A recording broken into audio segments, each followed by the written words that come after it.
Hi everyone, it's Chris and Brandon from the Tech Department with your Digital Media Minute.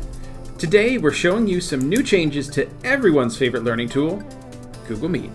Who would have thought, Brandon? So by now you've used Google Meet enough to get used to, or maybe even sick of it.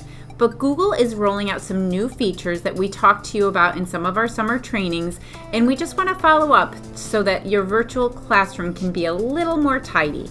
As always, remember that you can add a Google Meet link to your Google Classroom by going into your classroom settings. Just make sure that you toggle that switch for visible to students off when you're not working with them in a video conferencing format. You'll notice one of the biggest features before you even join the Meet. Here on the introduction screen, you may notice now a little button on the lower right corner of your video feed. Click it and you'll see the background around you blur out. This is also available on the students' side when they join a Meet. So this can be incredibly helpful for both our teachers and our students to minimize some of those background distractions.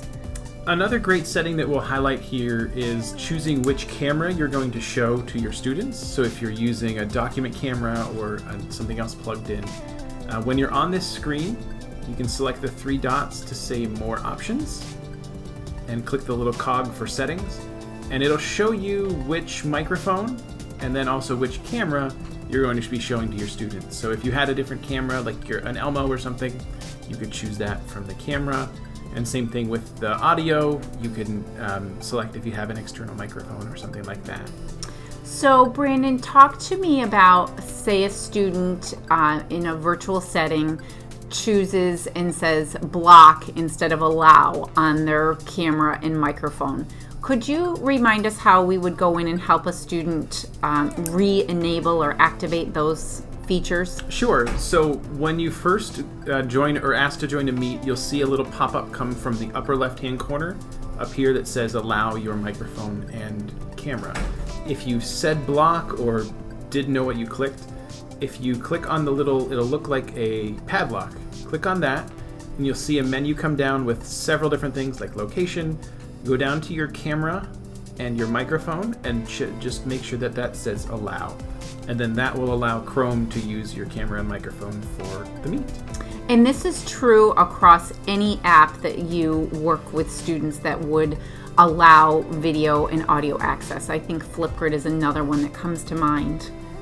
So now we're going to join the meeting. We'll say join now and start the meeting. And once you're logged in as that meeting host, you'll see a few more tools at your disposal as well. Right down here next to the meeting details, you'll see this little blue padlock, and that's new.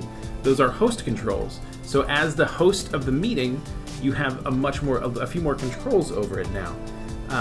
Some of the things that are interesting is you can choose whether or not the other folks in the meeting, so your students, can share their screen, or whether or not they can send chat messages. And then this quick access sounds confusing, but it's actually got some great features. If you turn it off, it means that you will have to approve every person that joins your Meet. So if a student shared the Meet link with their friends, you would have to approve that person before they joined, if this is turned off.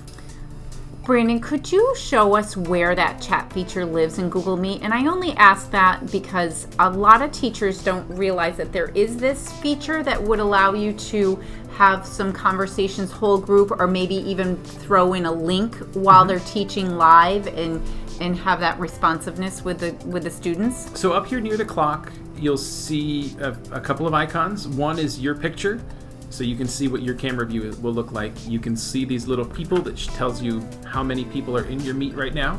And the little speech balloon is the chat function. When you click that, you'll see along the right-hand side a running tally like you would anywhere else of the messages that are being sent. In here, it also gives you the opportunity to toggle that chat off if people are getting inappropriate. And then down at the bottom, you as the teacher can always send a message. So I'll say, hi class. And when you click the little paper airplane, it'll send that out to everybody.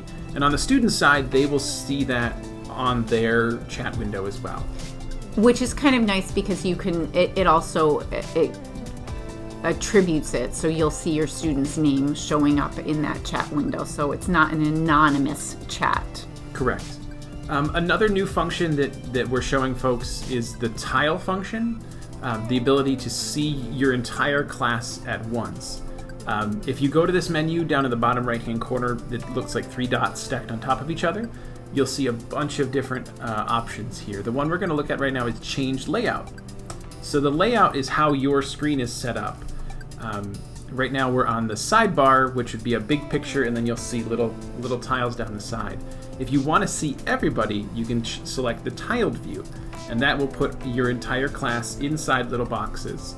And what's new here is before you could only see up to 16 people, but now you can slide this slider all the way up to 49. So that should cover just about everybody in your class, hopefully.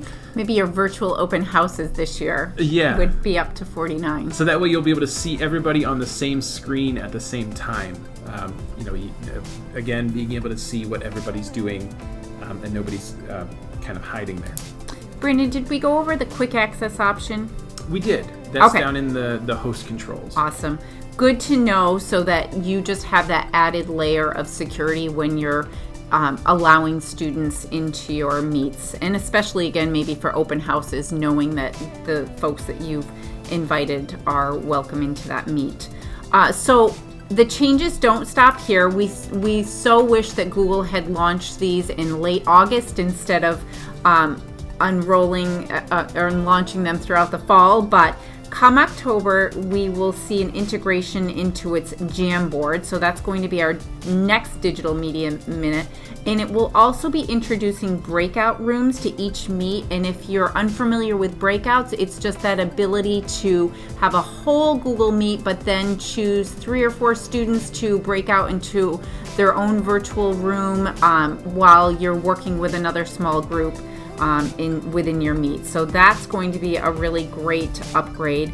And there will also be the ability to track attendance from meets beginning in October as well. So stay tuned for more updates on Meet. And as always, thanks for joining us for another Digital Media Minute. Please don't forget, if you have any questions about Google Meet or other EdTech tools, email or reach out to us at help@hfcsd.org or through a phone call at 518-681-4357, and 4357 spells help if you're within the district.